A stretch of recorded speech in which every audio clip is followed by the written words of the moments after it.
ठंड में गरीब बहू का पेड़ घर ससुराल।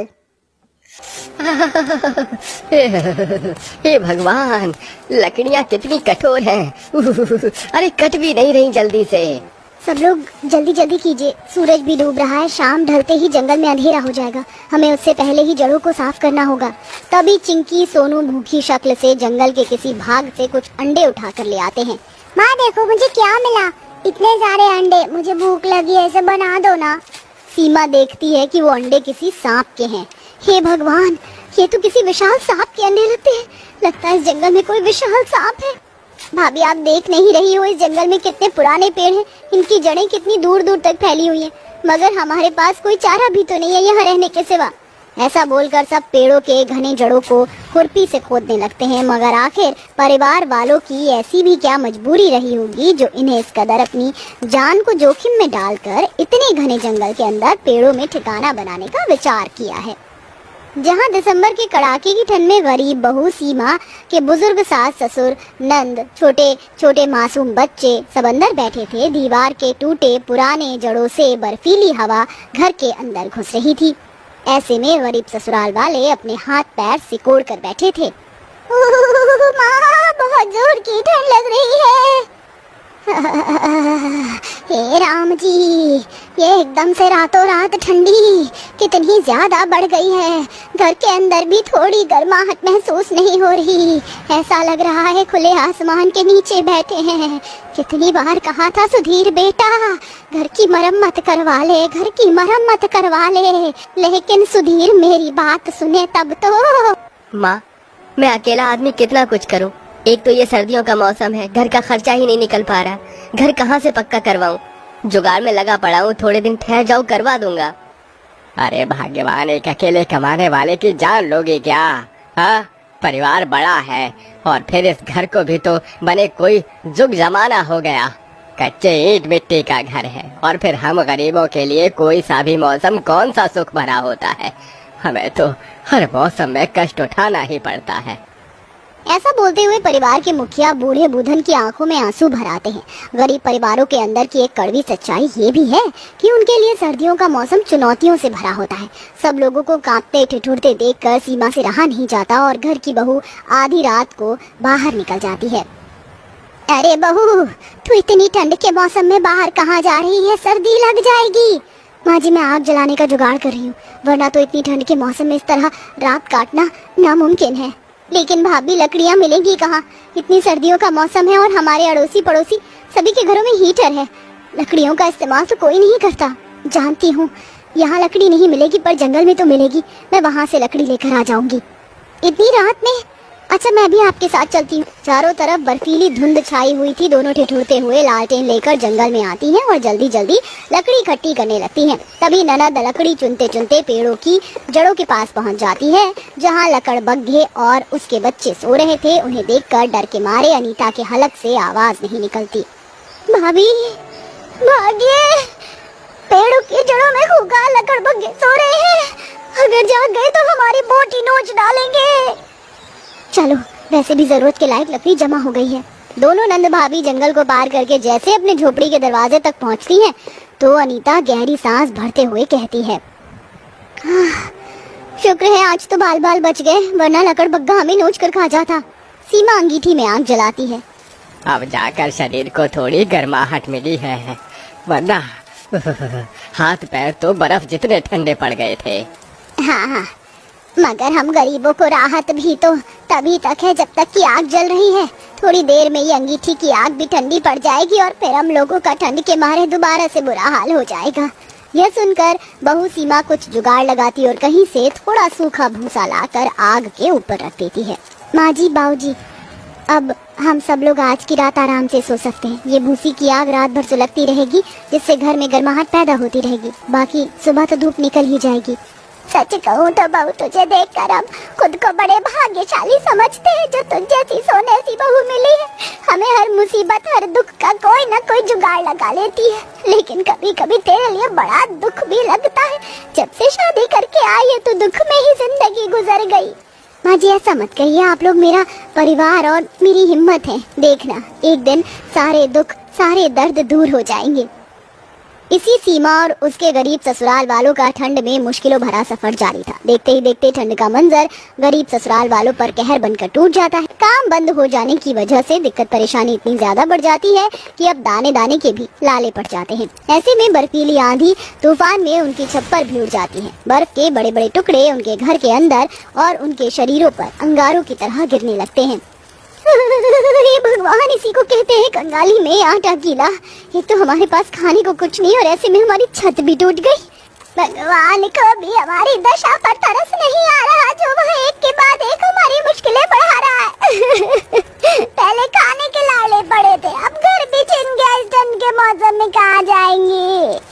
तभी सीमा को घर की दीवारें हिलने का आभास होता है। माँ जी, बाबूजी, हमारा घर किसी भी वक्त गिर सकता है। हमारे घर की दीवारें कच्ची हो चुकी हैं। सब लोग बाहर चलिए। जैसे ही गरीब ससुराल वाले झोपड़ी से बाहर निकलते हैं, उनकी आंखों के सामने उनकी झोपड़ी तूफान से मलबा बन जाती है। सब लोग लाचार हो जाते हैं। हे भगवान, मैं तो एक छत भी ठीक नहीं करवा पा रहा था, अब तो पूरा का पूरा घर टूट गया। कहाँ लेकर जाऊँ अपने परिवार को? मैं कोई भी कर्तव्य नहीं निभा पा रहा, ना ही अच्छा बेटा बन पा रहा हूँ, ना ही अच्छा भाई, ना पति, ना अच्छा पिता। अरे वो जैसा इंसान को डूबकर मर जाना चाहिए। अजी, तुम ये कैसी बातें कर रहे हो? घर ही तो टूटा है, हम सब लोग तो सही सलामत है ना। जान है तो जहान है। चलिए सब लोग उस जंगल में चलते हैं। पूरा परिवार जंगल में आकर बैठ जाते हैं। चारों तरफ विशाल बड़े बड़े पेड़ थे जिनकी जड़ें खोखली हो गई थी। तभी एक जंगल से हरियाली घास खाते और उछलते हुए खरगोश उस पेड़ की जड़ों के अंदर घुस जाता है। इधर जैसे जैसे शाम ढल रही थी, जंगल का वातावरण और भी ज्यादा ठंडा होता जा रहा था। माँ, जोर की ठंड लग रही है, घर चलो ना चलते हैं। अरे मेरे पोते, आजा दादी की गोदी में आ, मैं तुझे शॉल उड़ा लेती हूँ। अब तो इस सर्दी के मौसम में हम सबकी मैयत होकर रहेगी। माँ जी, ऐसा कुछ नहीं होगा। हम अपने लिए घर बनाएंगे, वो भी इन पेड़ों में। गौर से देखिए इनकी जड़ें और तने कितने बड़े हैं। इसमें हम आसानी से रह सकते हैं और पेड़ की जड़ जमीन तक जाती है। वहाँ गर्माहट सबसे ज्यादा होती है। बस हमें थोड़ी मेहनत करनी होगी। बिना मेहनत के तो इस दुनिया में कुछ भी नहीं मिलता बहू। हम अपने परिवार के लिए इस पेड़ों की जड़ों में घर बनाएंगे।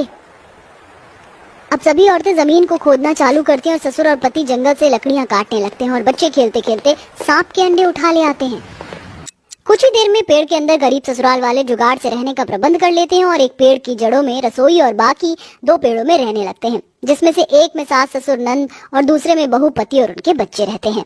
माँ, मुझे बहुत जोर की भूख लगी। जैसे तुमने हमारे लिए घर बनाया, खाना भी बना दो ना। बच्चों, कल सुबह खाना खा लेना। देखो बहुत रात हो गई है, अब तक तो बाहर जंगली जानवर भटकने लग गए होंगे। अजी, आप परेशान मत होइए। मैंने हमारे पेड़ वाले घर के बाहर से सूखे पत्ते इकट्ठे करके जला दिए हैं। उसे जानवर हमारे घर के पास नहीं आएंगे। सुबह होते ही सीमा जंगल में खाने पीने की चीज तलाशने लगती है, जहाँ उसे एक अंजीर का पेड़ मिलता है, जिससे वह अपने परिवार वालों के लिए ले आती है और सभी उससे पेट भरते हैं। अरे वाह, ये फल तो कितने मीठे हैं। अब जाकर भूख शांत हुई है, वरना तो जान निकल रही थी। हाँ, मगर बिना चाय के दिन अधूरा सा लगता है। थोड़ी चाय और मिल जाती तो इस पेड़ वाले घर में अपने घर जैसा एहसास आता। इसमें कौन सी बड़ी बात है माँ जी? हमें जंगल के हिस्से में हम खेती कर सकते हैं। यहाँ की मिट्टी बहुत ही उपजाऊ है। सर्दियों का सीजन है, ऐसा करते हैं हम सरसों, पालक, साग, धनिया, इन सब चीजों की खेती कर लेते। इससे हम अपने परिवार के खाने का बंदोबस्त भी कर लेंगे और फसल को बेचकर हमारे पास पैसे भी आ जाएंगे। अब सारे ससुराल एक साथ जंगल के खाली हिस्से को खेती के लिए इस्तेमाल करते हैं। थोड़े दिनों में बहुत ही हरी हरी साग उग जाती है, जिसे बेचकर सर्दी के मौसम में गरीब ससुराल वालों का गुजारा आसान हो जाता है। अनीता, हमारा इस साल ठंड का मौसम बाकी सालों की तुलना में कितना अच्छा गया ना। भले हम पेड़ के अंदर अपना आसरा बनाकर रह रहे हैं, लेकिन हम कितना खुश हैं। हाँ, सच कहा भाभी। और वैसे भी जिंदगी में सब किसी को सारी सहूलियत थोड़ी ना मिलती है। कितनी ठंड हो रही है। अब मैं क्या करूं? अपनी ठंड को दूर कैसे करूं? संध्या अपनी माँ के पास जाती है। माँ, मुझे अपनी रजाई में सुला लो। माँ, मुझे बहुत ठंड लग रही है। मैं कैसे अपनी रजाई में सुला लूं तुम्हें? अगर मैंने तुम्हें सुला लिया तो मुझे रात भर ठंड लगेगी। तो मेरे पास से चली जाओ और मुझे चैन की नींद सोने दो। संतोषी के ऐसा कहने पर संध्या की आंखों में आंसू आ जाते हैं। वो अपने छोटे भाई के पास जाती है। सुनो वरुण, मुझे अपनी रजाई दी तो सोने के लिए। मुझे बहुत ठंड लग रही है।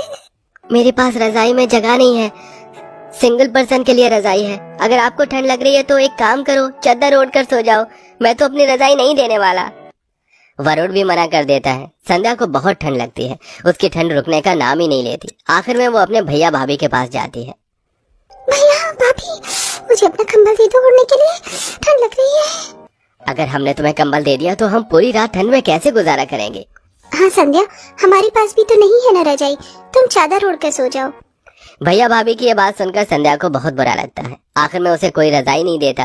वो ठंड से कांपती हुई चादर लेती है और सोने की कोशिश करती है, लेकिन उसे उसमें भी ठंड लगती है। क्या करूं, मैं बहुत डर लग रही है। उफ, ओए, ठंड।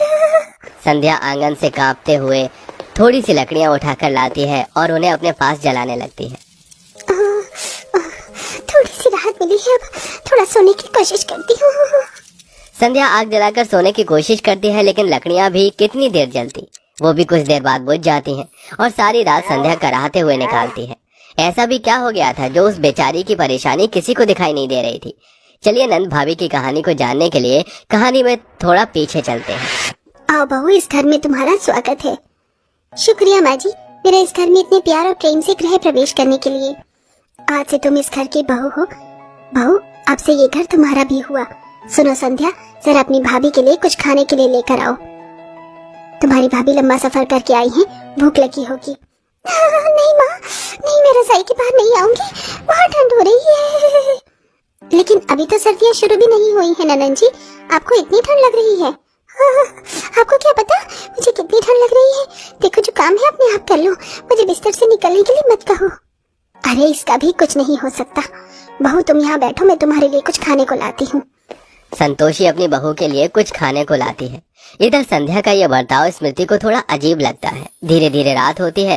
रात के समय स्मृति अपने कमरे में जाती है, जहाँ वो देखती है कि उसके पास मात्र एक कंबल है। कितनी ठंड हो रही है, हमारे कमरे में सिर्फ एक कंबल ही है।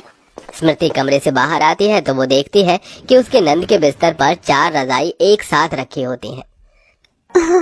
एक साथ 4 रजाई? एक रजाई इसमें से ही ले लेती हूँ। स्मृति रजाई उठाती है और वहाँ से अपने कमरे की तरफ जाने लगती है। तभी संध्या आती है और अपनी भाभी को रजाई ले जाते हुए देखकर फौरन उनसे अपनी रजाई छीन लेती है। आपकी हिम्मत कैसे है मेरी रजाई ले जाने की? ननन जी, मैं तो सिर्फ एक ही रजाई लेकर आ जा रही थी ना। आपके पास तो पहले से ही 3 रजाई और रखी हैं। देखो, मुझे सर्दी बहुत लगती है भाभी, मैं हर सर्दियों में 4 रजाई ओढ़ कर सोती हूँ। आप जरा सोचो, मेरी रात कैसे बीतेगी बिना रजाई की। मेरी रजाई छोड़ दो और किसी और से मांग लो।